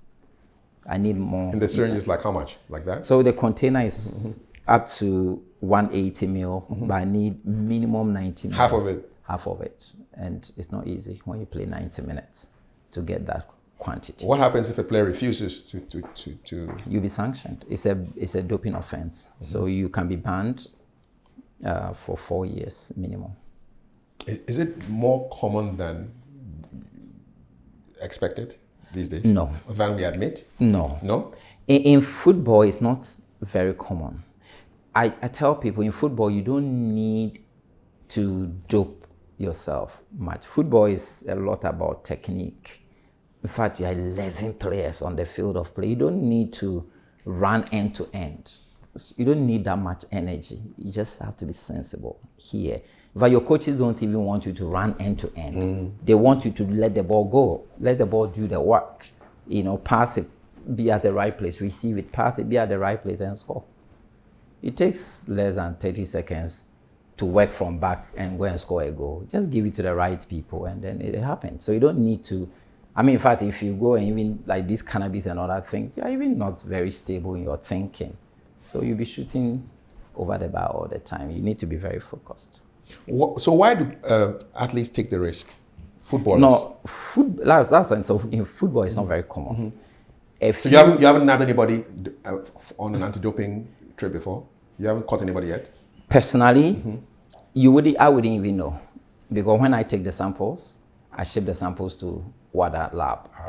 And then when the lab results are out, it comes to the command center, either to FIFA or to CAF. So you wouldn't know? So if somebody tested positive, it's CAF and FIFA that will deal with the person, not me. Unless the person raises an appeal that suggests that the doping control officer, which is me, did something they feel could have compromised their sample. So for instance, they will say, the water I took before we the doping control officer gave it to me. So when they come to the doping control, we don't give them things. We show them to pick it themselves. The container I give them, I don't open it, I give it to them. In fact, I tell them this is a container, pick it. They have to inspect, I show them, I wouldn't touch anywhere. You know what I mean? So you don't do things that would let them feel you compromised it. So when they do the box and everything, you give it, they pack it and they seal it themselves. And then you tell them to attempt to open and they realize they can't open. So when something happens, you are not implicated. Indeed. Yeah. Let's talk a little bit about injuries. What do fans misunderstand about injuries? The timelines it takes for the player to return back to play. Somebody is injured, you said ACL, 9 months. It doesn't make sense to the typical fan. You understand what I mean? Yes. But he trained. We went to watch the training just 2 days ago, or the last training. And just this morning or this game, we are having news that he has been ruled out of the game because he picked a knock. It would look like a knock, and they will finish playing or finish training. Then they come and say, oh, Doc, when I was playing, I had a bit of a shake in my knee. I put it in my car. Sometimes that's what I do. If it's in Ghana, I drive you to do an MRI. And then MRI tells me your collateral ligaments or your meniscus or the partial tear of ACL. That's what the MRI says. I examine, that's what it is. I show to the player, I show to my coaches, he can't play.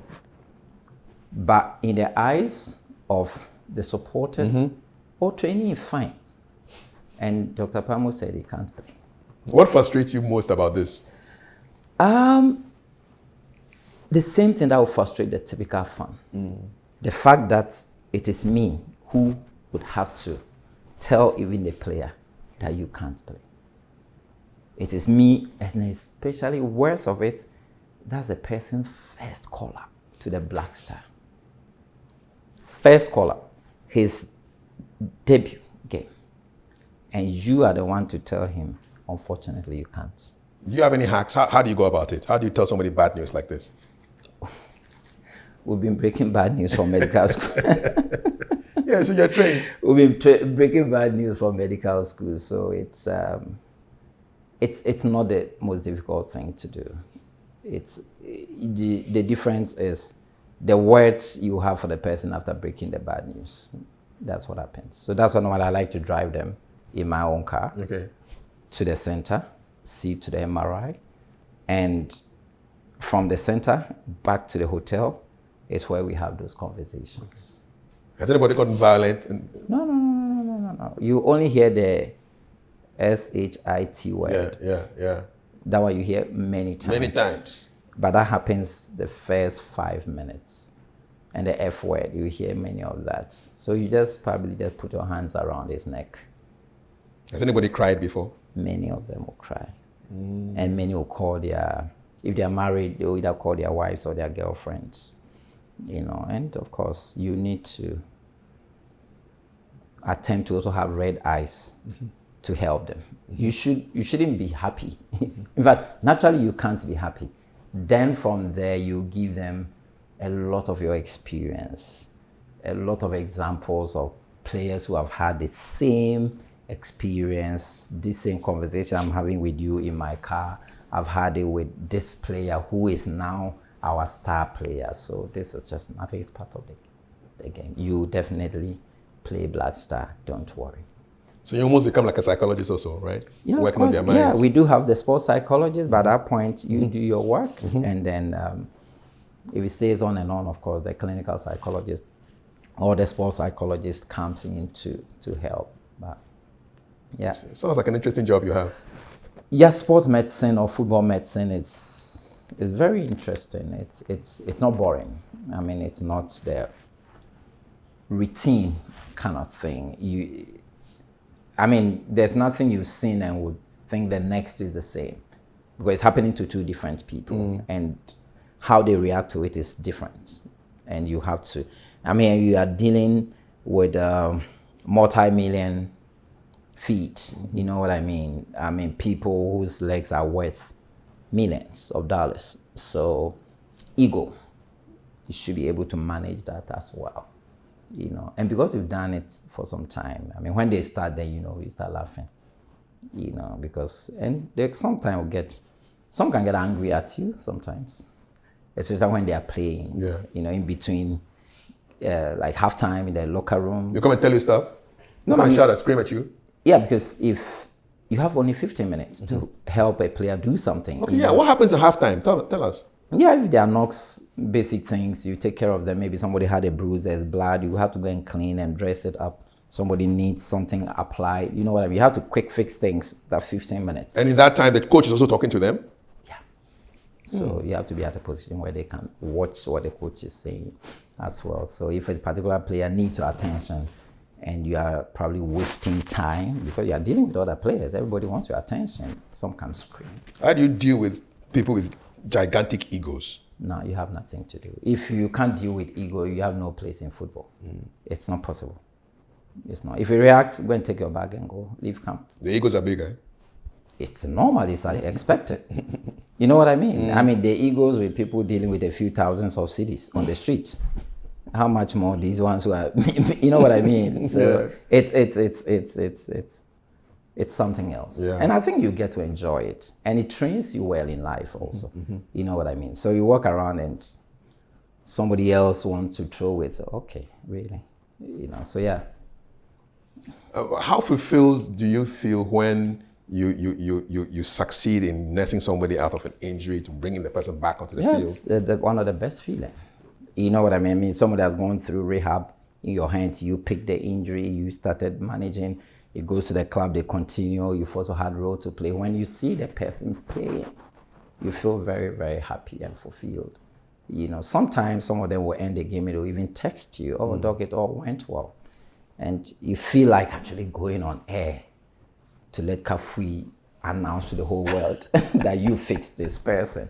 Yeah, that's a very good feeling. I heard about some really unorthodox methods. There was one involving some horse stuff. I don't know. Do you hear of all these crazy unorthodox ways of treating injuries? Injuries, yeah. Yes. And you hear a lot of it around this time. So a number of our players who are on our injury list now, you have a lot of people now calling you that, oh, we have this other means by which we can fix this injury and the person will come back in 2-3 days and all that. I hear that. Which is the most unusual one you've heard? I mean, not the common ones we still hear. Somebody called me, this person is supposed to be a diplomat, you know, about one particular player. I said, Dr. Pambo, I've been looking for your phone number. I just want you to bring this, I'll take the player to X place and they'll do X, Y, Z. I mean, if I mention the things, this person will know this. And I found it quite, so I called the player. And apparently the person had called the player directly. So I said, okay, are you coming for that? If you come, I'd like to follow you to go and see. Of course. So that I'll use it on all my players. You know, and he laughed. Yeah, it didn't happen. That's all. Yeah, but people use all sort of things. Some work. How it works, I don't understand. So I tell them, look, I'm not a herbal medicine doctor. We are training people in herbal medicine now, KNUST.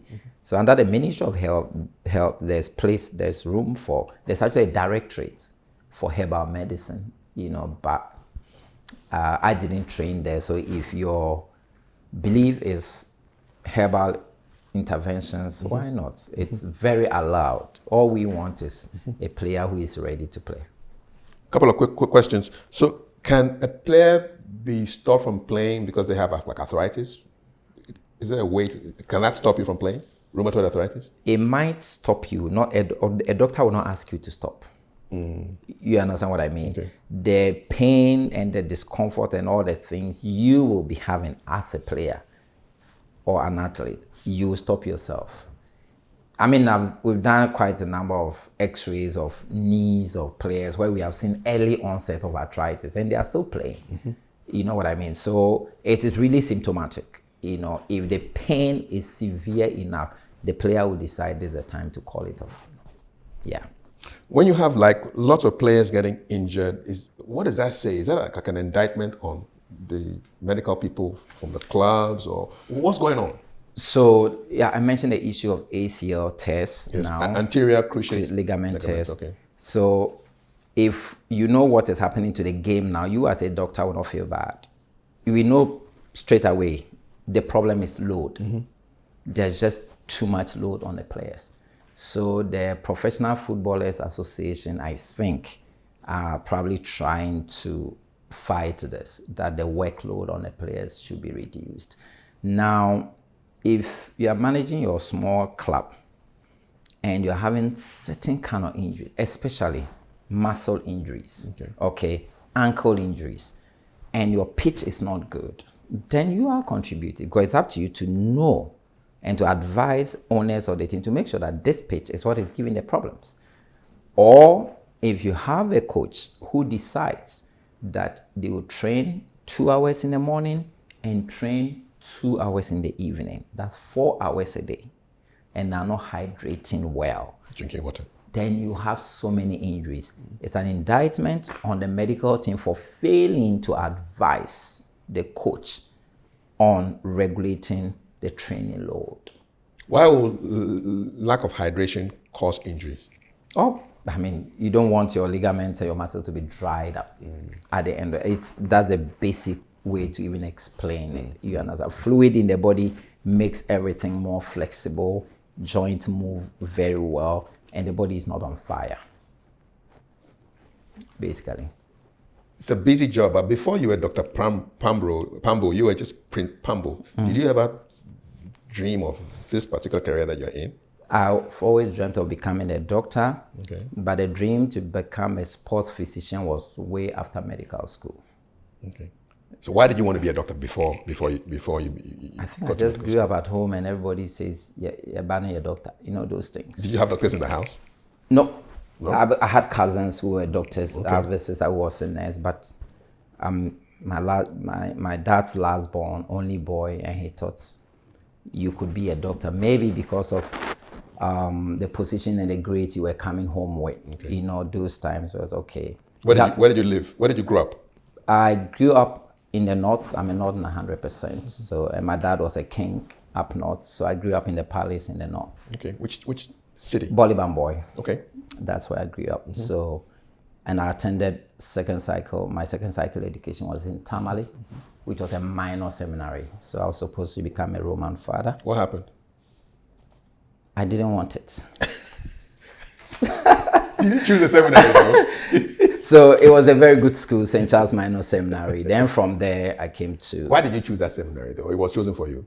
No, it was a good school. It was Okay. the best school in the northern region. Okay. Yes, and you had to even write an entrance exams Okay. to go. And you had to be a Catholic to go. It was that region. And you ticked all those boxes. Yes. What I was wasn't a Catholic. I changed to become a Catholic. because Just to I go needed- there? Yes, and it was a boys' school. Okay. And we're very few students. The whole school was like 150 students. How many of them became priests? My class, probably 4. Out of? We're about 40. We're not a lot. Okay, so 10%. Quite a number of us are doctors, actually. It was such a very great school. So, Okay. so between priests, doctors, engineers, and Martin Babu is my classmate. Oh, really? The lawyer? So yes, you see the kind of lawyers we are producing. Yeah. Good and controversial, man. Maybe so. And so, Yeah. so you finished there and then you go to medical school? Yeah, Kane UST. Okay. Kane UST, that's where I had my basic medical training. Did my clinical work in Kumfanochi. Okay, what was that like? Oh, it was interesting. I mean, one of my best moments were in Kumasi, in Kumfanochi then. So from there, went to Nottingham University for my sports medicine training, came back to Ghana. Was that the first time you had traveled outside of Ghana? No, I had traveled out to do my medical electives, St. George's Medical School, whilst I UK? was in medical school in the UK as well. So yeah. Did the sports medicine dream come around that time in Nottingham? The sports medicine dream came around 2008 during CAN 208. Ghana hosted CAN 2 AFCON 208, and I worked with some of the team doctors of the teams which had come around. So after the tournament, and I said, okay, this is something I probably want to explore. You know, then I went on the internet and I saw Nottingham University was offering that training, and I got a scholarship, and that was it. Did we have Ghanaian doctors in that field as at that time? Not actively practicing. I think there were about 2 or 3, you know, but it wasn't known, you know what I mean? So they were being seen as mainstream doctors, you know. And in fact, I think it wasn't just Ghana. So sports medicine itself is not a very old field in medicine. It's quite new. So yeah. So some of us joined it at the right time when the crusade and the noise was getting big. Yeah. And so you finished with Nottingham, and then when do you start working with the Black Stars as part of the medical team? So I started working with the national teams from 2012. Yes. But then in 2010, I had been part of the World Cup in South Africa, helped with organization, helped with the medical stuff, and then went to school, came back, fully got to be part of the medical team for under 20. I did under 20 for quite a long time. I was part of the under 20 team who took bronze at the World Cup in Turkey and on, did Then 2014, I was also attached again to the Black Star to go and help in Brazil. Yes. The World Cup. So, by 2010, you were in South Africa? I was in South Africa. What was that experience like? Very nice. It was a very good World Cup until we lost that penalty, isn't it? Paint the scene. We get the penalty in the last minute, and Asamoah puts the ball down. Where were you? In the stands. I mean, I was with the team, but Okay. I wasn't the team doctor, so I wasn't on the bench. So Okay. What was going through your mind before that penalty? the feeling any Ghanaian felt is what I think it was a blackout, that sort of thing. You know what I mean? Yeah. And for weeks, you know what I mean? For weeks, you still felt you were in a tournament. You did? Yeah. You still wake up and it's like, okay, so what happened? You know that thing, feeling that, okay, you sometimes you're actually checking to see if FIFA would say something. You know what I mean? Yeah, I do. FIFA can send something, so And reverse the result or that what? it was actually a goal. The one that Suarez picked from today would have been a goal. You know what I mean? The laws of the game now, but today would have been a goal. Would have been a goal. So I was just waiting that FIFA would say, okay, we have even checked and realized that ball no cry hitting now they miss it. You know, but What was the feeling like after that game? Ghana lost that game. What was that like? Did the World Cup end for you? yeah, and then also everybody's coming home. You know, and that's not the point. You can't go and accuse that player. This player with you, well, one of the outstanding players of the tournament anyway. Indeed. So what else? You know, and the person himself can't even console himself, so you needed to be the ones to console. Has he ever spoken to you about that miss before? I was with Asa just 2 weeks ago. We're in Vienna together. You know, you don't have those conversations, but you only just laugh. You know what I mean? Yeah. And I think after that there've been several of things around the team, you know, things you can laugh about, really. Yes. Because that experience is not something you want to even remember yourself, to be honest. So, yeah. But that was a good tournament. 2014 didn't go. How was Brazil? Brazil, were you on the bench by then? No, I wasn't on the bench. I was the second doctor. Okay. Also, but I was in camp with the team. So where does the second doctor sit? Normally, there's a technical area behind there where the team benches.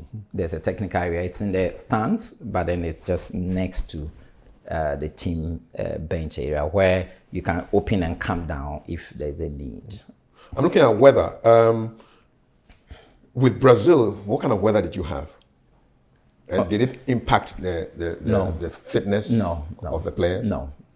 Brazil was a good weather. Okay. Not Compared to South Africa? South Africa was colder? very cold. Yes. South Africa was very cold. That was their winter. Yes, it was very, very cold, but nobody felt that cold. Yeah, our team was doing so well. You had no business feeling cold. And then 2018, we missed it. We missed it. So what happens when we miss it? What were you doing in that gap? No, 2018 time, I was still I wasn't working with the Black Star that time. I was still with my under 20 team. Okay. Then just before 2022 World Cup, I came on as a first doctor. Okay. How did that feel? It was good. Qatar was, it was a good World Cup. Organization was good. We had some good games. We played Portugal, right? We lost, but we played very well. You know what I mean? And then we won against Korea, and then so it was a good World Cup. What's your best World Cup memory? I think it still stays 2010, although I wasn't the team doctor, you know, but it was still that World Cup that you walk around with your head very high, and you had a team that it's a team that will never disappoint you. That time we had that kind of a team, you know, and you were that proud about yourself as a Ghanaian to start with and to be part of such a team. You teach as well. Yeah, part-time. It's a part-time. Part-time. What's the subject? Exercise physiology. Break that down for us. University of Ghana, College of Health Sciences, Physiotherapy Department. So postgraduate is a postgraduate program, MSc for physios who want to continue. So Exercise physiology. So basically, I teach the respiratory system and the cardiovascular system. So the heart, the lungs, and how sports would impact these ones. And then we link it to physiotherapy care in such a group of persons, people with cardiovascular problems or respiratory tract problems, and then how to help enhance performance, adaptation to higher altitudes, and all that. So it's quite an interesting thing I do. Give us a picture of the medical team for a national club like a national team like the Black Stars. So you have what? The team doctor? So you always have a team doctor. Some countries will have team doctors, maybe 2 or 3, and you would have a number of physiotherapists. I use a number because you can have 5, you can have 6. Ghana, we try to do, for single matches, maybe 2. For tournaments, we probably can go 4, okay, because you need a lot of work to be done. Then you have physio assistants or masseurs to also be. So sometimes the medical team can be about maybe 10. Okay. And of course, there's room for a dietitian also to be a clinical psychologist or sports psychologist. These are all budget matters, but then just mentioning the expertise, if you have together as a medical team, it makes the work nice. What does it feel like in the dressing room after a loss? Nobody talks to anyone. It's as simple as nobody talks to anyone. No. You don't crack jokes. No. The room is heavy until some coaches break in. So it depends on how you lost. If you played well and lost, some coaches will come and congratulate you. If you lost against a big team, a game that everybody knew you were going to probably lose and you lost, and the margin, you know what I mean? But if you lost shamefully, you know what I mean, then everybody's looking down and going about their normal duties. So the medical team, we are picking our ice chests, we are cleaning. The party is over. You are taking your syringes and all that. But you see, that moment, if a player is bleeding from somewhere, you still have to go and work. Yes. So at least you have something to do. You have to work. You have to work. And you don't have to show emotions. You can't also be doing, the one they do, you can't do something. No. You can't also be doing F word and, no, you can't do that. You have to be chill. But you'll be probably insulting people in your head. The person who missed a goal or the person who created that penalty. And the person who missed, where is that person? Well, how is that person moved, man? Person is there. And no, you don't want to be that person's friend at that point. But in football, any goal definitely will come through someone. Yes. It would either be somebody who gave a faulty pass. It would either be somebody who slipped and fell. It would either be somebody whose hand hit the ball, or a goalkeeper who missed his timing. So a goal would always have somebody's name. It can even be an own goal. Yes. But I think the good thing is if a goal was caused through somebody, you actually all try to want to console the person, especially if it's an own goal. Nobody intentionally will score himself. But so you see his colleagues go to say, oh, this is normal. This is normal. It's okay. It's not normal. We've lost. Today, we have a lot of pundits, people who know, armchair generals. They can give you the full tactics. Talking plenty on television and radio. Do you guys get to hear all that stuff? And those people, when they get close to the team, I see they've never spoken. I see them. And when you see them on TV, sometimes you're scared. But I see them close to the team, and so okay, I see they've never spoken. They don't say it. And so then you hear champion players, this same person. Who was crucifying everybody. Now you've seen champion players. It's and so, there are times you work together with these players, and somebody says, the players say, hey, Ghana, forming ball. You know what I mean? The way they analyze this, mostly they get it right anyway. But, they're saying that easier said than done. Yes. It's a lot. Yeah. People in the action doing the work, it's a completely different thing. It is. And then after a defeat, how long does it take for the whole vibe to come back? Like I said, it depends on what was at stake. If you lost and that loss is costing you a qualification to a tournament, that's a big blow, you know what I mean? If it's a friendly match, and for instance, we played against Germany and did 2-1.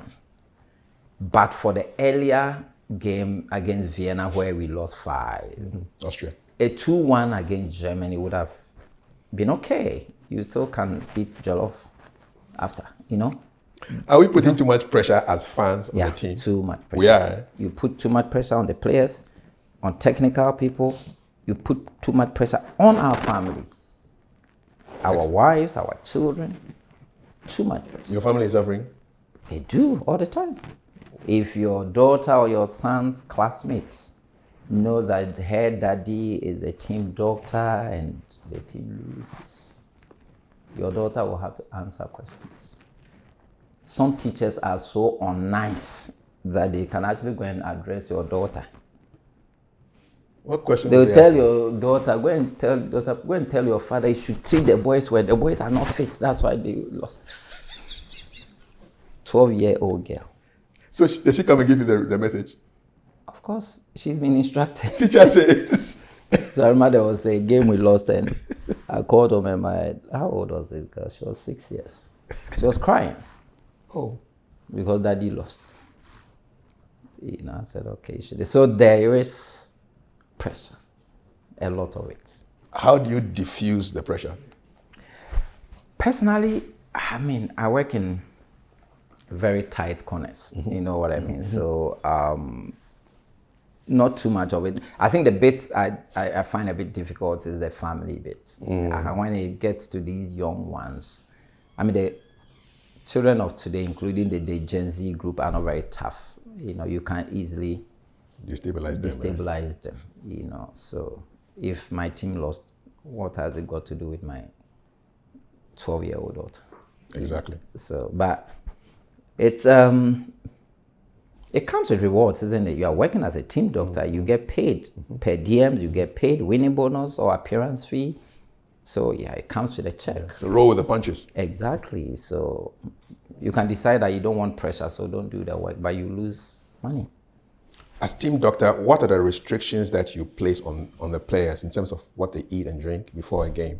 So because I get to work with these professionals, there isn't much work. The club doctors are even doing all that. They know the quantity to eat. They know what not to eat. Match day -1, match day -2. They know exactly what they want to eat and the quantities they want. They know they don't have to drink alcohol. They won't at do all. it. -day, -1, -2. I mean, no alcohol. Anytime in the season or call-ups, they don't do that. If they want to do anything, if the season is over and they have to go party, and that is what they want to do, that's not, I mean, something you have to stop them. You know what I mean? And there's actually room to let them, for instance, if you're in a tournament situation, at least there has to be a day or two where you have to give them a break, you know, to be able to go out there to a shopping mall or something. For instance, if you've finished the group stages and you have qualified to maybe a quarterfinal, there you normally have about 4 days in between. You can't keep training every day. So there you can go and drink your wine. You don't tell them to go and drink wine. Okay. And mostly they won't drink it. I mean, these guys, you know where they're coming from. You know, so what they want more than you think. You know, so they really will behave right. When they have to chill, they will chill heavy at the right time. Okay. You know, but when it's time, pre-season, into the season, they are chasing big contracts with big clubs. So they will not misbehave. Are there restrictions when you're in tournament mode? Is there any link between sexual activity and performance on the pitch? I mean, so there are tournaments, people's partners or spouses come to watch the tournament, but they don't live in the team hotel. Okay.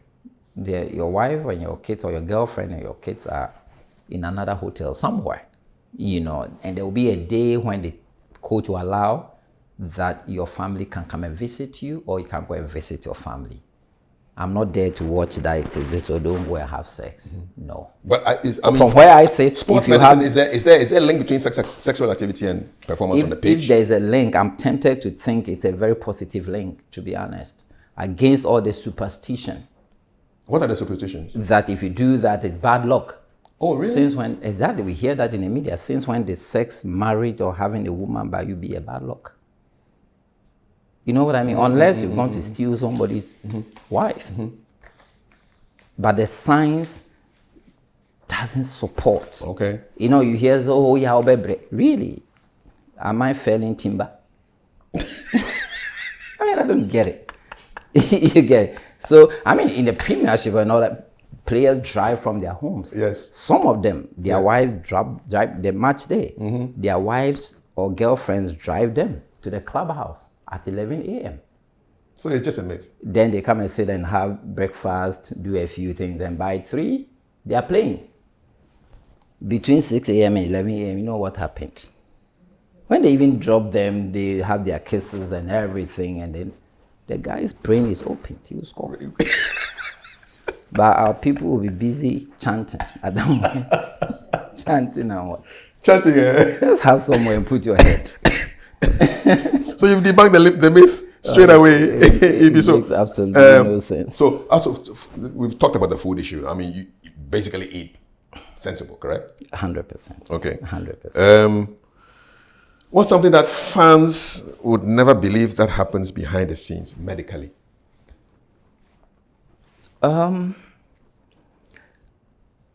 So to believe that a player is, I think I mentioned this before, a player they thought should play and you rule the player out, and also a player they thought could not play. Okay. And all of a sudden, They see him playing.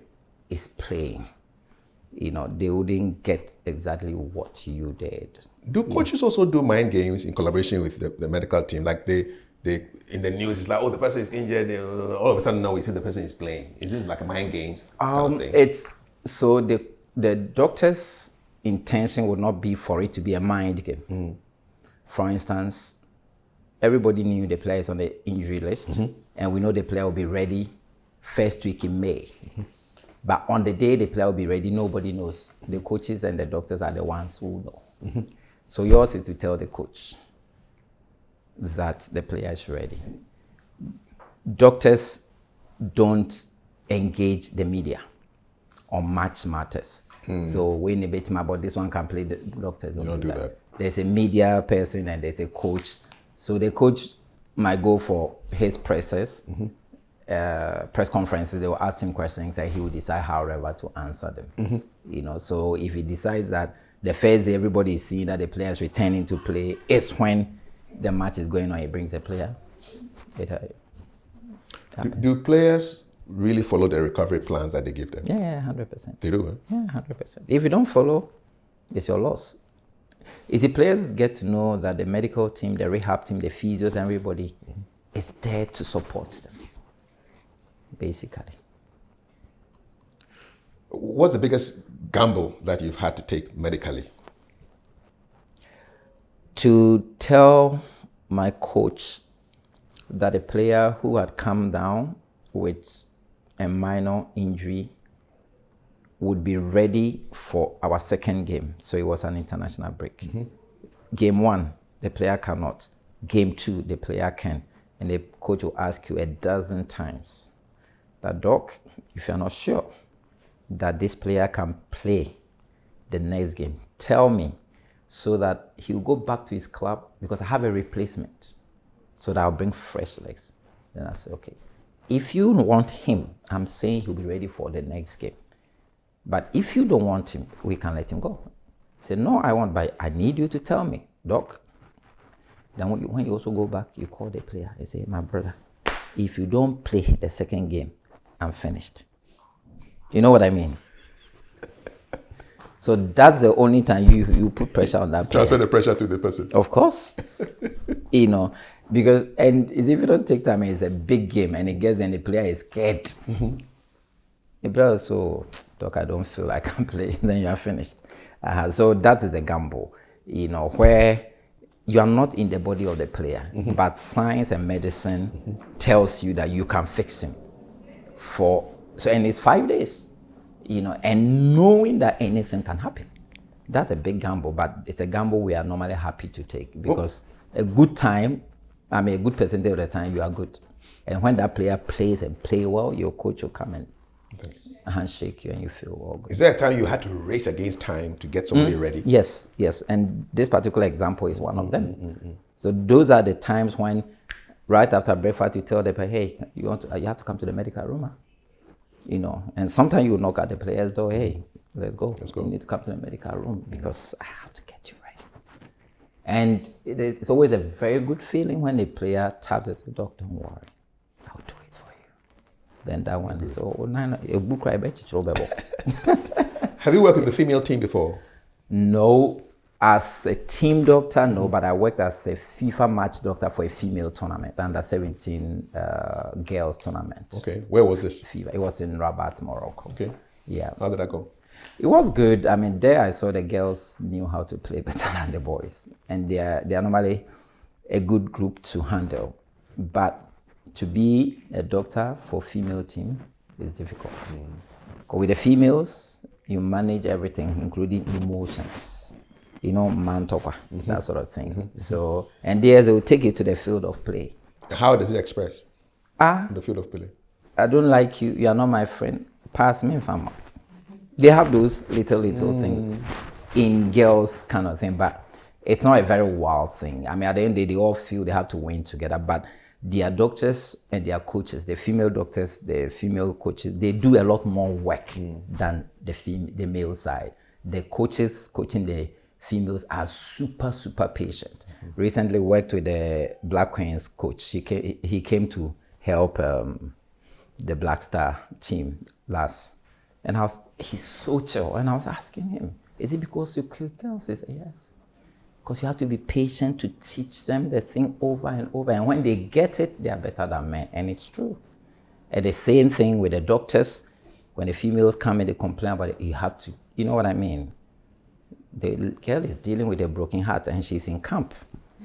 You know how to manage it. You can't. The guys don't get broken hearts too? No, football player. They don't? No. They break their hearts. How do they get broken? If you break his heart, you go to church and give a testimony. Nobody shows a Mayfield player before when you know if he played the game. Just one of the girls just left. That's not a broken heart. One just left. So there's a vacancy. It's a completely different dynamic. Yeah, exactly. Whilst the girls will be crying, the boys are not. Where is Africa now in terms of sports medicine? We are doing good. The North Africans are doing well. East, South, West. Yeah. Where in Africa can Ghana learn a lot in terms of sports medicine? Morocco, South Africa. Let's talk about Morocco first. What can we learn from them? Everything about sports, it's medicine. Everything about sports. In fact, everything about development, you want to learn from Morocco. I mean, it's just one simple thing. It's investment. They put in the right resources, and we see what they are getting from it. We are not a very resource country in Ghana. We can't compare ourselves to Morocco with the resources they have. So it's understandable. Their ministry, sports, or the sector responsible for sport or football would have too much money to put in. That's why they have world class. If you give Morocco an opportunity to hold the World Cup tomorrow, they will do it without blinking an eye. So a lot to learn from them. 100%. How about South Africa? What can we learn from South Africa? South Africa, same, they have resources, but I think they also have a few of the challenges we have, which is the area of being very honest with the use of funds. I think that's a problem they would have, Every country will have it, but it comes in grades, that sort of thing. But if not, they also have a lot of resources. As Black Star team doctor, what keeps you up at night? My family. My family, and how I quickly want to see my girls become independent before I die. You're at a position where everybody feels you have a lot of money. So nobody is going to take care of your family when you are not there. You are the only one. So it's like you are in a hurry To make things happen. To make things happen, so that when they are okay, you know what I mean? Especially when you know you can just sleep and not wake up. So that kind of mindset, you know, the kind of money people feel you have, you are the only one who knows you don't have. Sometimes even your wife doesn't trust you because you don't share your account with your wife. It's not a healthy practice. Okay, so you are the only one who knows, and you feel that, okay, if this is what the world thinks, then I need to get work do. Exactly. So the position comes with that subtle pressure, and then you have to make it happen. How many times are you on a plane in a year? Hey. So just give an example. Since July last year till now, my longest stay in country here has been probably between 10, 12 days. So 365 days of the year, you probably spend close to maybe 200 days outside the country. And a lot of those days will be in planes anyway. Going where? Doing what? So you're going for matches, you're going for conferences, you're going for CAF tournaments, you're going for FIFA tournaments, nothing to do with Black Star or do Black Star. And of course, you're also going for family commitment. My family doesn't live in Ghana anyway, so that also takes you out a bit if you have to spend time with your family. So you're busy. It keeps you going, and yeah. How many passports have you gone through recently? I change passport every year because it gets full. So every year I have to renew a passport. So these days at the airport, you know the way they stamp, you know. So when I get there, they're stamping. I'm watching. I tell them, look for where there's a stamp already. You know, the immigration guys at the airport, they like to open a fresh page and just put the stamp there. So why are you doing this? You're wasting my time. Exactly. And so I think just about 2 months ago, I got angry with one, and he couldn't believe it. On the Ghana side? Ghana side. Out there these days, hardly do they even stamp passports. You know, once they scan it, good to go. You know, and if you're a frequent traveler, you just watch facial like, recognition. You are gone. We are still stamping in Ghana. They will stamp. Because I think people even want the stamp. Because you go to an embassy and they refuse him a visa, so you have to travel somewhere and come and have a particular stamp. You know, so they look for a fresh person and they'll be patch. Look for where there are other stamps. If there can be 8 or 9, 10 stamps on one page. So yeah. Where do you have the friendliest immigration officers? Italy. Oh really? Yeah. Okay. I did a lot of transits in Rome the past 3 months, and I thought the immigration guys were very nice. Who are the sternest? I think they either, you know, when they don't speak good English and they know you can't find you know, that kind of thing. So it's easy. Yeah. And where do you have the strictest ones? Of course, it has to be USA. USA, they're strict. Not strict, but you have to answer the questions. You know what I mean? It doesn't matter. I mean, I could get in and out of US about 3-4 times a month. A month. You know, Yeah. The person is asking you the questions, and he himself or she herself is actually smiling because they're opening your passport, they have your records, and they see that you've come in and out. And actually, the more you do that, then the more questions they have to ask. Oh, okay, because they want to know the repeated trips. Because they don't travel that much. You're correct. The immigration officers sitting there in the US, they don't have passports. They don't, because they don't need it. He's not going to travel out of country. You know, the worst ones, those whose skins are like mine. If you get to the entry place and it's a light-skinned person, they're even nicer. Kodaki, But your great-grandfather's granddaughters sitting there, they're the ones who ask you all the annoying questions. What's the question that has ticked you off the most? So that was me traveling out of the US, and I was walking towards the business class counter, and this family member of mine with my kind of skin, security person, comes to tell us, no, you got to go that way. I said, ma'am, what do you mean? I mean, this is business. Economy is out there. I said, okay, can I go to the business? He said, no. And there was somebody who came to drop me or see me off, I mean, like an extended family person. And he just felt like jumping to hit this person. And so I just opened my phone and I opened my ticket and I showed it to her. So I'm traveling business. Can I go there? Oh, I'm so sorry. It was heartbreaking. Yeah. You know what I mean? I didn't think I was angry, but I was just sad. Yeah.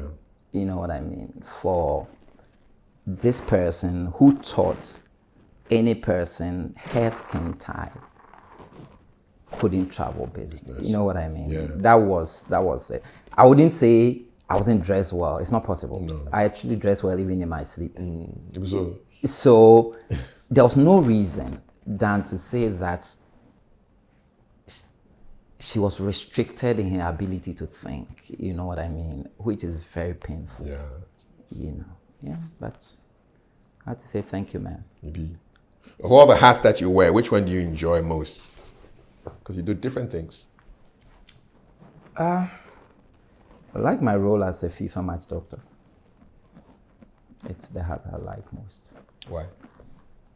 Because I'm doing a game that I don't feel anything, whether one loses or not. That's one. So, and two, I'm there to offer help to colleague doctors, you know, and I have eyes for both teams playing, and I think that role is much interesting for me. Emotions enter the Ghana games, eh? Oh my goodness. Without people giving you pressure. You get to a point where outside match days and being a Black Star camp, you don't even want to wear Black Star jersey. It's that bad. So when we come from camp, you have your Black Star travel bag, everything is like there, just you don't want to even see it again. Because the moment you pressure. Because the moment you wear those ones, What does it feel like on a bench when it's like 85 minutes and the team hasn't scored, but the team needs to score to progress? we are insulting each other. In fact, we are insulting the coach. That's when the coach knows that he has no friend. Sometimes he hears it and he will look at this. And people keep change. That's all. Because you feel, okay, those there are playing all right, but nobody's scoring. No. That's also, there are better players on the bench, but really, do we always have better players on the bench? Oh, I think the better players start, isn't it? Then some come in. And meanwhile, at that time, maybe the coach has changed. I can't one last up. Change. What's your word of advice for we the fans? You know, you've given us a sneak peek into what it's like to be on the medical team, to head the medical team. Yeah. What's your advice for us? Yesterday, somebody told me, tell the players to stop playing with our hearts. And I told the person, sister, even the players themselves, they don't play with their own hearts. You know what I mean? So don't get too emotional about the sports. We are not the best team in the world. There are very good teams out there. We do our best. Ghanaians should appreciate the part of the opportunity to compete and then winning games.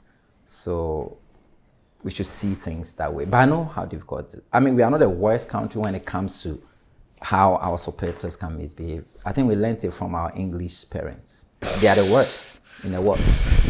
You know. Too much pressure. And if you go to even the North Africa recently, where they will invade pitch and probably attempt to want to beat players. And of course, our twin brothers, Nigerians, do it better than us. They are more aggressive on. So we love it. I mean, with all the emotions, but people should also check, because we know there are times when the team lost and people lost their lives, you know, which is something we pray against. Yeah. Wishing you nothing but success. Because if you guys are smiling, then we'll also smile. Oh, yes. Yeah. Yes, and we need a success more than every person. Because when there's success, Yes. I have material benefits That's it. as well. So we need it more, and the players need it more. Maybe so. Thank you. And thank so you very much. Thank you. Dr. Prince Pambo, head of medical for the Black Stars, wearing multiple hats. And if you enjoy the conversation, let's meet in the comments. My name is Kafui Dey. Here's to success. Done? Thank you so much. The longest interview in my life. In your life, more than medical school. Yeah. Longest interview. But full of good stories, man. Yeah, longest. It's So now, and so he told, you say, he told me 2 hours. You didn't think it could get to 2 hours, eh? I've not done 30 minutes. That's it.